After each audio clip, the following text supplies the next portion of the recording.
మీరు ఓటు వేయండి, ఆశీస్సులు ఇవ్వండి అని ధీమాతో నిబ్బరంగా జనాన్ని అడగగలుగుతున్నారు. నువ్వు అలా అడగగలుగుతున్నావా? మేము పెట్టిన వాలంటీర్ల వ్యవస్థ ఓ బ్రహ్మాండమైన డెలివరీ సిస్టమ్ అని మేము చెప్పగలుగుతున్నాం.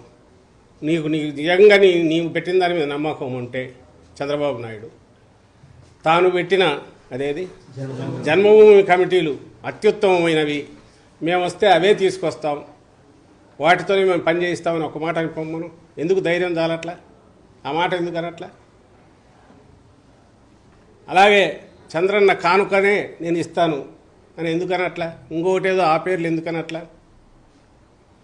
అవే బ్రహ్మాండమైనవి అని ఎందుకు చెప్పలేకపోతున్నాడు? నా ఆదరణ కింద కత్తెరలే ముఖ్యం, అవే బ్రహ్మాండమైనవి, అవే ఇస్తాను నేను ఎందుకు అనలేకపోతున్నాడు? మేము అనగలుగుతున్నాం. ఇగో ఇవన్నీ చేశాము, వీటి కంటిన్యూయేషన్ కావాలి, వీటి కంటిన్యూయేషన్ కావాలంటే మళ్ళీ మా పార్టీని ఎన్నుకొని మేము అనగలుగుతున్నాం.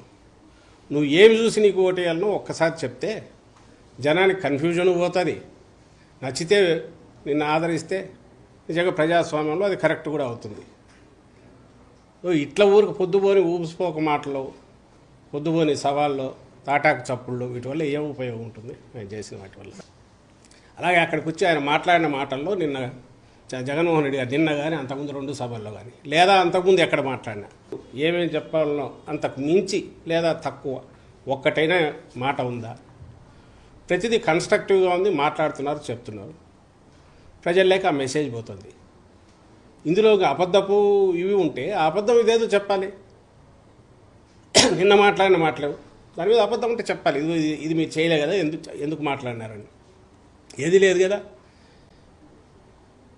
1,40,00,000 కుటుంబాలకు, 1,45,00,000 కుటుంబాలకు రెగ్యులర్గా అందుతున్న బెనిఫిట్స్ కానీ, అలాగే 2,55,000 కోట్లు ఏవైతే డీబీటీ ద్వారా పోయింది కానీ, ఇందులో అవాస్తవం ఏముంది? మరి ప్రభుత్వం లెక్కలే అవాస్తవం అంటే ఇంకా అది అంతా అవాస్తవం, అంతా బ్రహ్మ పదార్థం అనుకోవచ్చు. కానీ దీన్ని ఎవరికి డినై చేయలేదు కదా, కాదనలేని సత్యాలే కదా. అలాగే ఊరూరు సచివాలయాలు రావడం కానీ, నాడు నేడు కింద స్కూల్ బిల్డింగ్లు ఇది కావడం కానీ, ఇవన్నీ కూడా వాస్తవాలుగా ఏమవుతాయి? నువ్వు ఎక్కడ కాదనగలవు?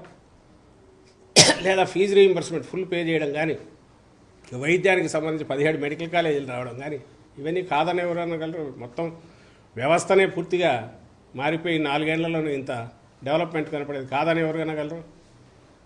వాటిని ఏమనలేక ఈ మధ్య ఈనాడులో వరుసగా చూస్తుంటే రామోజీరావు రోజు ఆయన విషం కక్కుతున్నది.